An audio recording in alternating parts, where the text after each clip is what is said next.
What's going on, guys? Welcome back to Neeks Sports. Today we are previewing the Manchester United West Brom match, or West Brom versus Manchester United at the Hawthorns tomorrow afternoon. Of course, we know Europa League is back. That will be coming up next week. So our fixtures going forward is going to be Sunday, Thursday, Sunday, Thursday.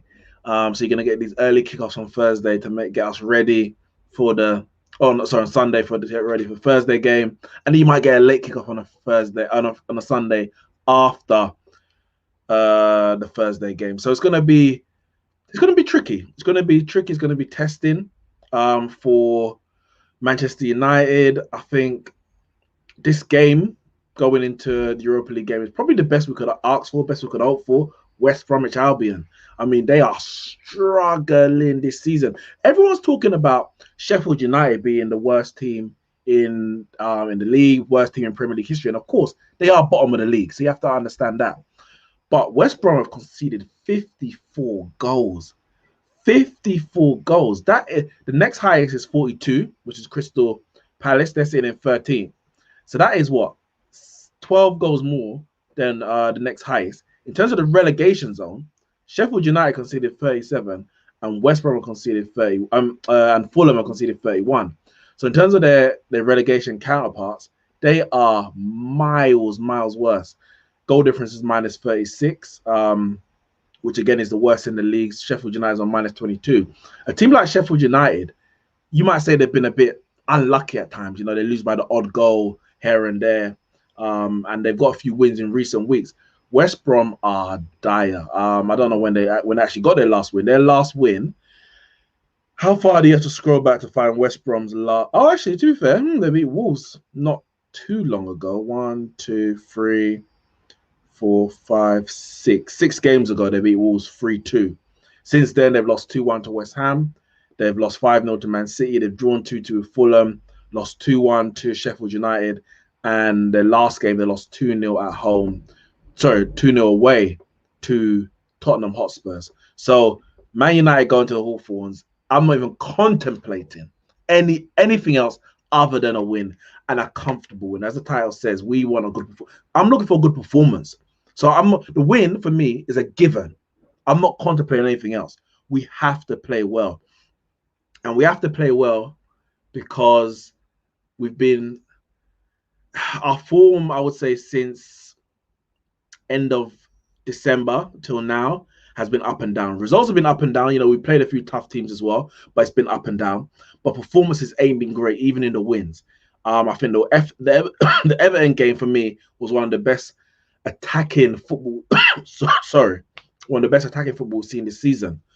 But then you go on the West Ham game in the FA Cup, and it's terrible. Like, we were so poor for 90 minutes.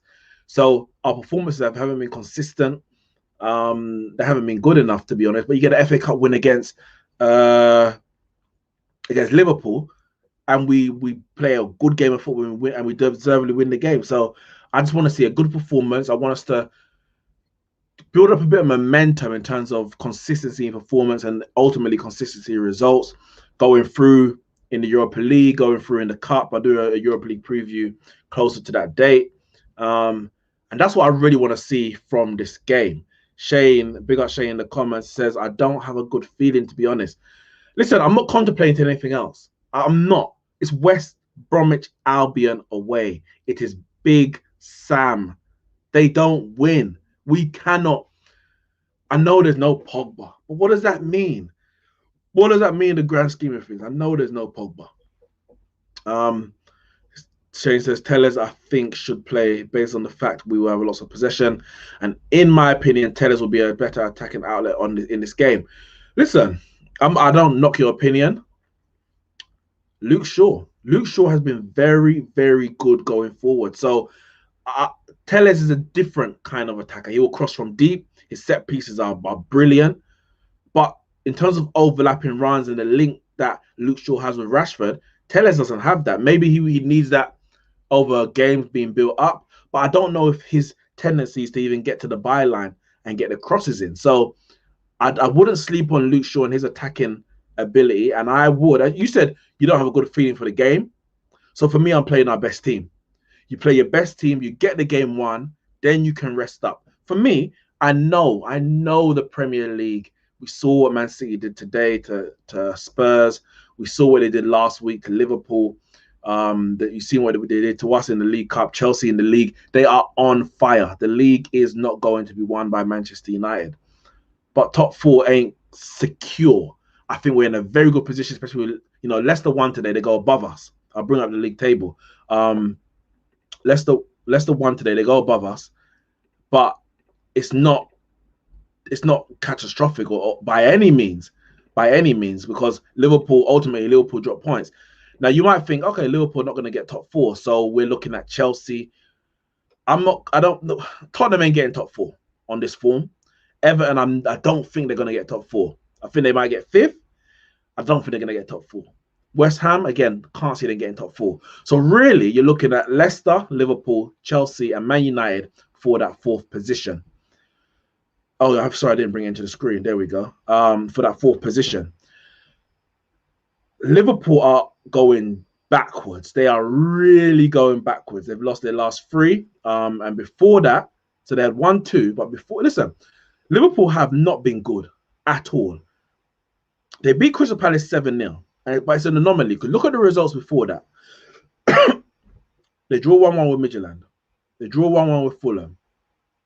They beat Spurs They batter Palace. Draw 1-1 with West Brom. Newcastle draw. Southampton loss. Aston Villa under 12s. Man United draw. Burnley loss. Man United loss. Tottenham win. West Ham win. Brighton loss. Man City loss. Leicester loss. So Liverpool are going backwards. I think there's a big chance that Liverpool finish outside the top four. Massive chance. But we can pull away from... So at the moment, we're 6 points ahead of Chelsea. We win our game tomorrow. We got 48 points, which is 8 points ahead of the current fourth place. The current fourth place, Liverpool. So if Liverpool drop out into fifth, then we are 8 points clear. Everton got games in hand, we know. West Ham got games in hand, we know. I'm not counting them as serious contenders for that top four. So for me, I think we win this game and we're cementing top four. I'm not really focused on looking at Man City for the title. That's 8 points. That's a long, long way away. Man City, we have to drop points. We have to beat Man City. I'm not even looking at that. Top four is the focus. I wanted a draw today. I wanted Leicester and Liverpool to draw. That would give us a better kind of buffer in the race for top four. But I take the Liverpool loss. You always take a Liverpool loss. You can never turn that down. But yeah, I think, listen, we have done well this season. You look at, the goals scored. We scored the most goals in the league, even with Man City winning 3-0 today. We've got the most goals in the league. Our big issue is defense. 30 goals conceded. Liverpool's conceded 32. In the top 10, Leeds have conceded 38. So we have conceded the third most in the top 10. There's teams in the bottom half. Arsenal, we know they play pragmatic football. Brighton, who are playing now. Burnley. All these teams. Fulham have only conceded 31 goals. We have conceded 30 goals, and we are supposedly fighting for a title, but realistically, we're fighting for top four. It's not good enough. It's not good enough. Comment here from Shane says, gutted that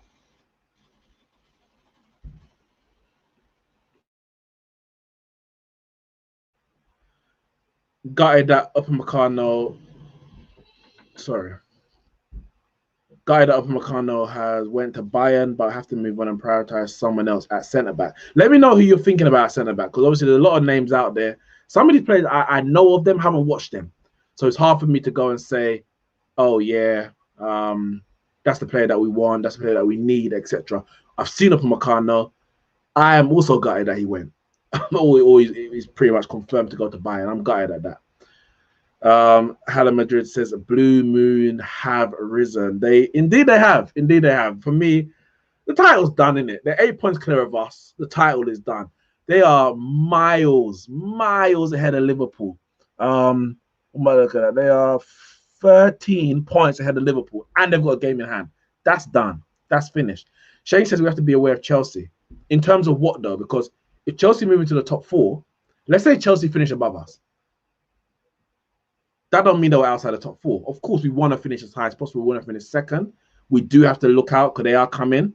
But I think a 6-point gap, for me, that's enough to work with. I'm comfortable with a 6-point gap as it stands with a slightly better goal difference at the moment. So, yes, we need to make sure we keep winning. But I'm not worried about Chelsea just yet. This is one of the names. Halama just says, get Koundé. He is France's second best centre-back. Koundé is 5'8". Is that correct? Again, I haven't seen him play. He's the Sevilla centre-back. I know he played against Barcelona the other day. I did see that game. I haven't seen a big body of work. Is that going to be an issue in the Premier League? 5'8". Most centre-backs, or the best centre-backs in the Premier League, have generally been 6 foot plus. I know in Spain, we've seen many 5 foot something. You know, Puyol was 5'10", Mascherano was even shorter. But the aerial game and even the physical game in Spain is not what it is in the Premier League. So it's a concern. It's a concern for me that he is. But you know, I know you got Maguire there. So you can say, okay, Maguire, you deal with aerial balls. Koundé, you can deal with, you know, the pacing behind, etc. But if he isn't strong in the air, which I'm not aware, I'm not sure if he is or not, then people are going to target it. You know, you come up against Everton, for example, and he will just move and stand on Koundé instead of Maguire, and they'll ping balls that way. So that's the only thing I'm worried about in terms of Koundé is his height and whether that will be a concern.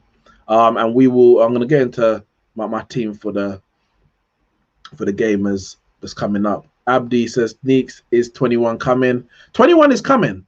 21 is coming, but it ain't coming this season. 21 is coming, but it's not coming in 21. Hala Madrid just asked about Ramos's height. Ramos is 1.84 meters, which is taller than Koundé. I think Koundé is 1.78. So in feet, that is 6 foot. Ramos is 6 foot. Yeah. So you said he lacks height like Ramos. Ramos is 6 foot, and this is according to Google. I don't know for sure, but Koundé's height according to Google, he is it's 5'8". So that's 4 inches. That's the issue. That's my issue. Abdi says Varane, Ndidi, or Haaland. You can only choose one, Neeks. Whoo! Varane, Ndidi, or Haaland. I go Haaland. Varane is brilliant. He is. Indeed, he's very good. And of course, you're saying choose, so it is what it is. But the price is that, and to be fair, because Indeed it will probably cost 80 million. We know how Leicester do business. Haaland, his release clause isn't this year, it's next year. So he's going to cost probably 80 million this year if you were to buy him. Next year, I think it's about 50. I'm not 100% sure. Varane is good. I don't know how much Real Madrid would charge for him. But for me, Haaland is a generational talent. And you might even say he's bordering on world class already. You can't turn your nose up at goals. Goals is the highest and hardest currency to acquire in football. And when you got someone whose conversion rate this season is at 50%, you can't turn that down.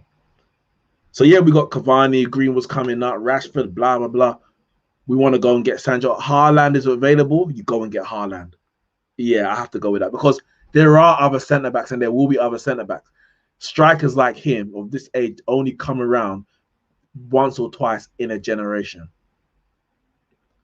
Shane says, I wanted up Meccano as a number one, and my second choice was Koundé from Sevilla. I don't watch much La Liga, but I remember watching him in the Europa League and was very impressed. My only concern, I said, is the height. That's my only concern.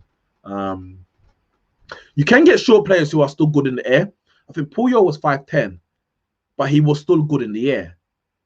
No, I would say Ruben Diaz he's definitely 6'4", isn't he? He must be. Ruben Diaz. Sorry, 1 second. Ruben Diaz height is he's 6'4", same height as Ramos. Oh no, he's probably taller than Ramos. Yeah, he's taller than Ramos, so he's about 6'1". I'm trying to think of other short centre backs. It's hard to be a short centre back, you know. That's why I could never play a centre back. I'm 5'10", so I'm not even short. But 5'10" as a centre back, you have to be very, very good at your other attributes to get away at being under 6 foot as a centre back. You have to be, because you just get exploited. You will get exploited in the air. They'll do it all the time. Mo Wada says, Ollie said it. We conceded 11 goals in the first 3 games. Since then, we are second best defense in the league. Fair enough, you know. Let me see. So 30 goals we conceded. You take away the 11. It was not. Yeah, it was 11. Wasn't it? It was 6 against Spurs, 3 against Palace, and 2 against Brighton. 11 from 30. That gives us to 19. To be fair, you know what? You make a good point. That's actually, I didn't even really consider. I didn't really look into it. I just saw the amount that we conceded and said our defense has declined. But you have to look at it properly. How much has it really declined? We know the start of the season was so bad, but the problem is it's the way we're conceding goals, and it's the type of goal we're conceding. So I'm just going back through some of the results. Since that 6-1, bear with me, just going through. Where are we? So we got Arsenal won over the penalty, Everton won that game 3-1. Southampton set piece, we conceded the set piece. That was like, it's gut wrenching. West Ham scored 1, easily could have scored 2 or 3 in that first half, easily. Sheffield United conceded 2. Individual error involved in the first, second one, another set piece. Leeds, we conceded 2, but it was a very end-to-end game, so you give and take that. And their last goal was brilliant as well. Leicester conceded 2, silly error at the end to concede that one there. Sheffield United conceded 2, poor defending. Everton conceded 2, conceded 3. So I think that's what it is. Maybe it's a good point. 19 goals in 20 games we conceded since those first 3. So that's not too bad when you look at it across. But it's the type of goal we're conceding a lot of goals from set pieces, and ultimately some of them were conceding very late. So the 3-3 against Everton, the 2-2 with Leicester, it's goals that are taking points away straight away, just like that, taking points away right at the death. But it's something to consider. Maybe it's not as bad as our first thought, but you just compare it to Man City. I think that's what it is. Man City are just keeping clean sheet after clean sheet after clean sheet. I know they conceded 1 to Liverpool, but it's clean sheet after clean sheet. And when we're conceding 3 to Everton, it looks even probably worse than it actually is. Shane said, indeed, he had a very good game today against Liverpool. Yeah, he did. Thiago Alcantara, I'll give him to the end of the season, and then we're gonna have a chat. People usually say, "Oh, you have to give people a couple of years when they come abroad." This man came at 29 years old, Champions League winner. People were saying was the best midfielder in the world. That's what people were saying, not me. I was saying still De Bruyne. People were saying best midfielder in the world. I'm not giving you 2 years. You're in your prime. I'm not giving you 2 years. You come over here, you perform now, or you gotta get out. But I'll give him to the end of the season. Mawada says, indeed, is great in defensive team, but when we're dominating possession, his offensive deficiencies will be highlighted. Well, it depends what you want from him. As a defensive midfielder, especially if you're going to be a lone anchor man, then all we need really is get that forward pass. Get the ball, forward pass into the 2 8s. So say you got Bruno Pogba, for example, or Bruno van der Beek, whatever it might be, you get that ball into them straight away. Can he do that? That's the only thing I'm asking. I don't care about him bombing forward, anything like that. Off topic, would you take Kane, and is he stuck at Spurs due to Levy's asking price? I think he is stuck at Spurs due to Levy's asking price, especially in this COVID market. No one's paying 150 million for an injury-prone 27-year-old. As good as he is in this market, no one's paying 150 million. I guess you're talking about short centre backs. I would take Alaba. I would take Alaba. One clean sheet in the Champions League. So what game was that then? The 5-0. Yeah. Our defense has been an issue. It has been an issue. I know those stats. I said 19 conceded in the next 20 games, and so those 3-goal games at the beginning does harm us. 3 games harm us a lot, but I'm just not comfortable defensively with us this season at all. Mawada says we definitely need to improve defense. Just we shouldn't be over the top trashing defenders. I get you. I rate Thiago, but Kimmich is better. I said this at the time, and it was tongue in cheek, but it's still correct.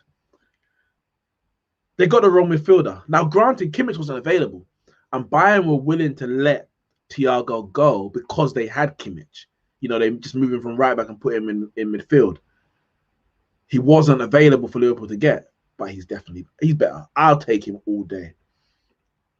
I'd rather take Samari from Lille. He can move. See, if Samari is a box-to-box midfielder, I'm sure, similar in the mode of Bissouma.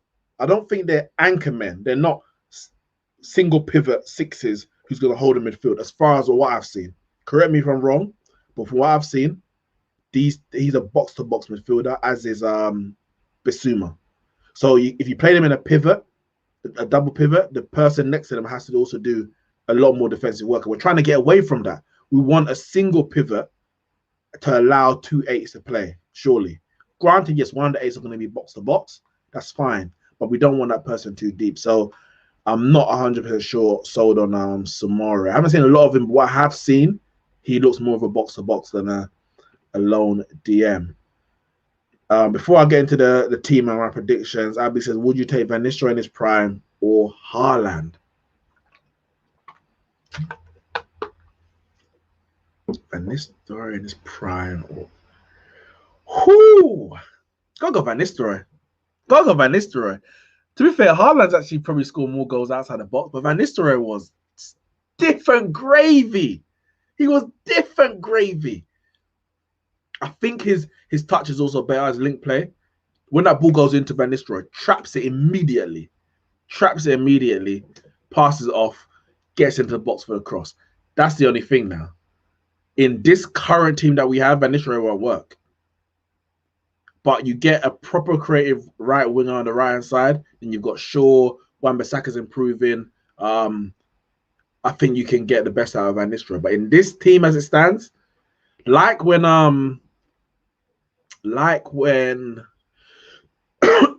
Rooney, Ronaldo, Saha came into the scene, when Ronaldo came, Van Nistelrooy was pissed. He went to Fergie like, why is this man not passing to me? Because man just wants to shoot. Man like Greenwood and Rashford just want to shoot. Van Nistelrooy will be so angry with them. So in this current team, Haaland.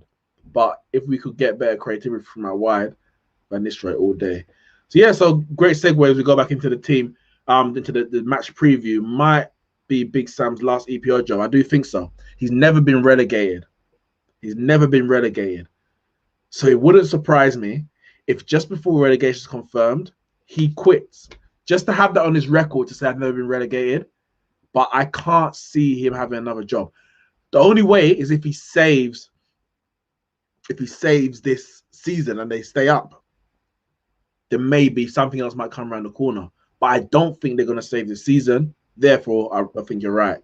It might be his last season. Listen, people like to berate Big Sam in it, but he has created some good teams. That Bolton team, man. That Bolton team was absolutely brilliant. Yeah, he played his way, his long balls. They see those long diagonals up to Kevin Davis. But who do they have on the wide? They had man like Anelka, Stelios Giannakopoulos, JJ Okocha. They had ballers, Hierro, Ivan Campo. They had ballers in their team. They played like they were a tricky. We think, oh, go to Burnley, it's a tough game. But Bolton were a tough game and had ballers in it. So they could kill you different ways. They will generally kill you because they're tough. They'll get the ball in. Kevin Davis is knocking you about. But they could get the ball down and play. I remember Anelka, they beat Arsenal 3-1 at the Reebok Stadium. And Anelka cut inside, at least for one of the goals, maybe both. Oh, yeah, one of them I think went low and the other one high into the top corner. I think he went to Chelsea in the January that same season. Big Sam's done his bit, man. He has done his bit.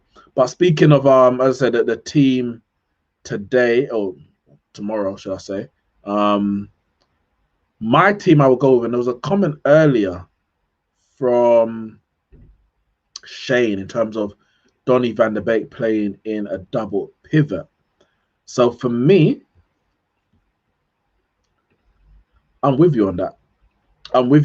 This is West Brom. West Brom ain't coming out. West Brom are going to be set up to sit back and defend all game. They're going to try and hit us on the counter attack. They got some ballers like what's his name? Mateus Pereira. I don't know if the Ngana's fit and available. I don't rate Card. No, who's their striker? Can't remember their striker's name. Don't rate him. That's why I can't remember his name. But they've got a couple of ballers who can get the ball forward. But let's be honest, they're going to be sitting back. And I want options in that middle. You've got Wan-Bissaka, Luke Shaw. I'm going Eric Bailly and Maguire because I want to play a higher line. So I want to put Eric Bailly in there. When we play Real Sociedad on Thursday, I think he's going to go Lindelof and Maguire. It's a defense that he trusts, whether we agree with it or not. It's a defense that he trusts. So I think he's going to go with that. I've also gone with David De Gea. Now, there's a lot of talk about whether or not David De Gea should be dropped, Dean Henderson. It happens every time. Every time a mistake, it happens. I'm going to say what I said then. David De Gea has had a good season. He hasn't done enough for me to be dropped. That's the bottom line. He hasn't done enough to be dropped. And there's enough games coming up in enough cup competitions that Dean Henderson is going to play. Dean Henderson should play every Europa League game. If we get to the semi-finals, he should play. If we get to the finals, he should play. He shouldn't be dropped like Romero was dropped for the semi-final against Sevilla.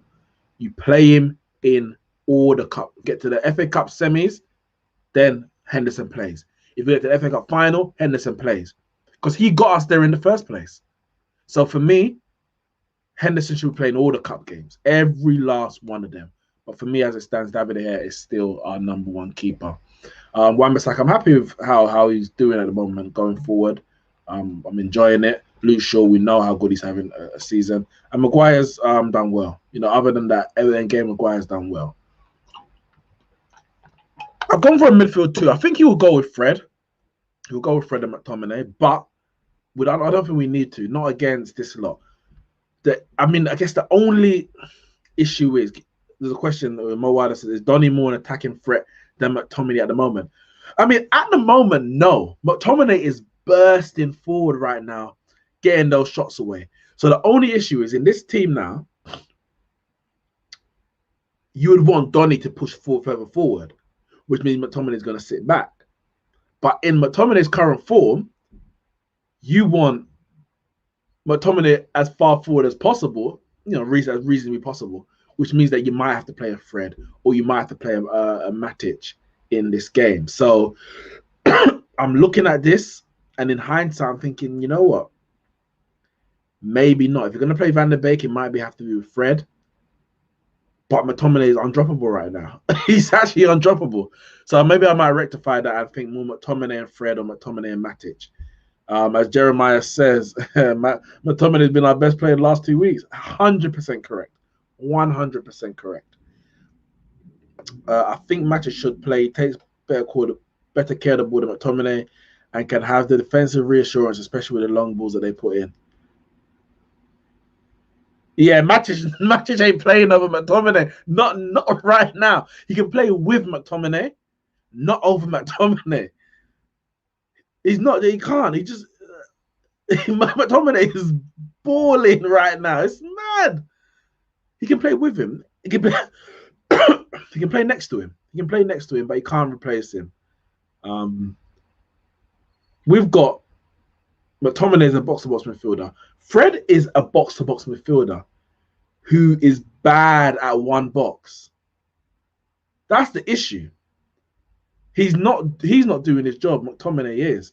So if you're not doing the job at the back, then you have to sit back. So we need someone who's going to sit and hold, really, and you get McTominay bursting forward when Pogba's not available.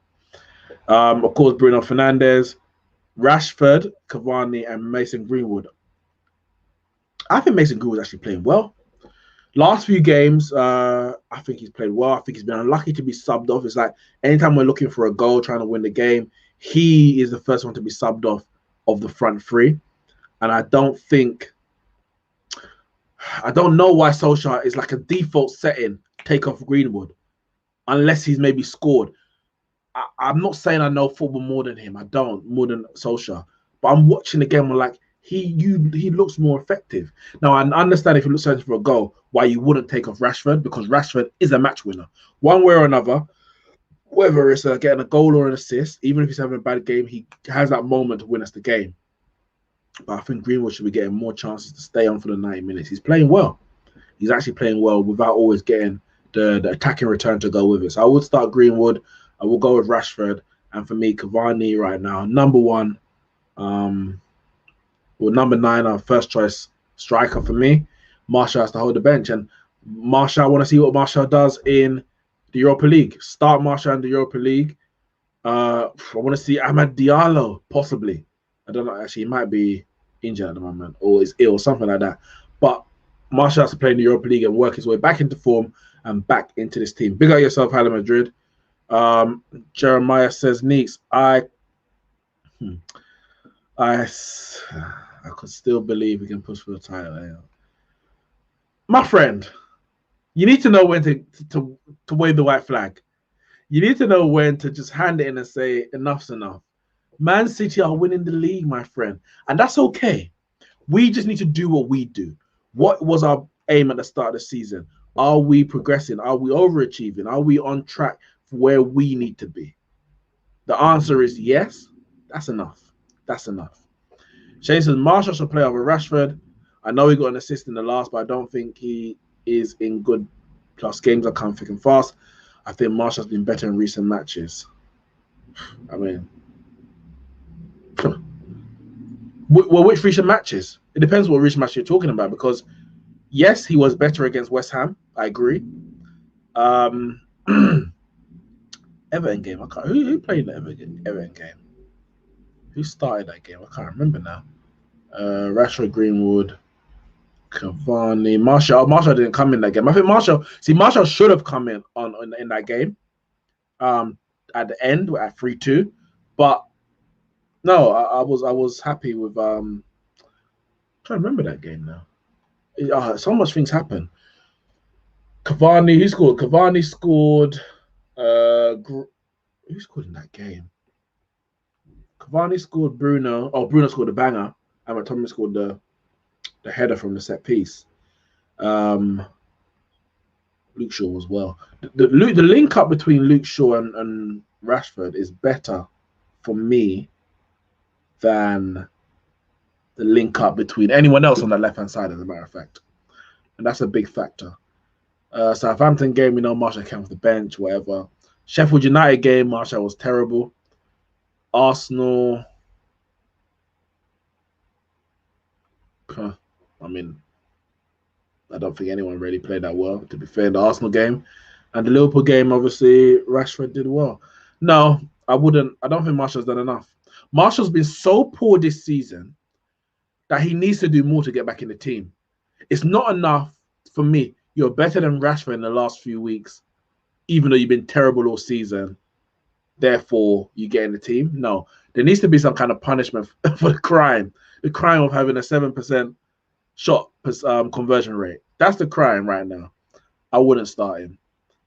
Mawala said, I feel even with his bad form, we can play better football with Martial over Cavani. Okay. Rashford is undroppable. He's our best forward. Martial can play Europa League. I'm starting Cavani. Cavani gives what is Cavani gives another option. When Luke Shaw and Wan-Bissaka get the ball at the edge of the area and they look into the box, nobody's in there other than Cavani half the time. He gives another option. He allows it. Because we can say, oh, we won't create enough chances. Is Martial making the runs to make himself available for the chance to be created? That's my question. When Cavani's in there, crosses will come in, and you hope that the crosses will fall to who you want them to fall to. And as more crosses come in, more players will get into the box. I think Martial has to be dropped right now. Has to be dropped. You can say we play better football, but if we're getting 7%, if he's only converting 7% of his chances, are we going to be winning enough games? I don't think he's playing that well enough outside of scoring to keep him in the team. Because for me, Cavani is playing well even when he doesn't score. That's the thing. And we've got so much games coming up anyway. Yeah, we've got so much games coming up anyway. Everyone will get a chance. Greenwood's not going to play all the games. Rashford shouldn't play all the games. And we know that Solskjaer plays him and Bruno a lot, as well as Maguire. And Cavani can't play all the games. He's 33 years old. So Martial will get a chance. Like, I can say, oh, yeah, I'll start him in this game. But come, next couple of weeks, he could still play more than Cavani because you got 2 Europa League games, you got FA Cup, and in between that, you got 2 Premier League games. So Martial ends up playing 3 and Cavani ends up playing 2. But just for the importance for me, the important game for me is the Premier League. I will play Cavani after that. But listen, I respect all your opinions on that. As I said at the beginning of the show, make sure you hit the like button while you're here as well, guys. Subscribe to the channel if you're new. As I said at the start of the show, for me, I'm not even contemplating anything other than a win. It's not in my debate. It's not in my mind. I want to see a good performance. I expect the win to come, and I expect it to be comfortable. I'm going 3-0 Manchester United. Guys, let me know in the comments below your prediction for the game. The top 4 race is getting exciting. Leicester won. Spurs lost. Liverpool, of course, they lost to Leicester. Chelsea can move into the top 4. Everton got games in hand. Amad Diallo hat-trick. I want to see him. I want to see him soon. I think we'll see. I did say weeks back, the first time we'll see him, I think, is going to be Europa League. I can't see him start playing the game before then. So it could be a Thursday night team for Amad Diallo, which I wouldn't mind at all. But drop your match score predictions in the comments below. Like the video, share the content, subscribe to the channel, and I will see you soon.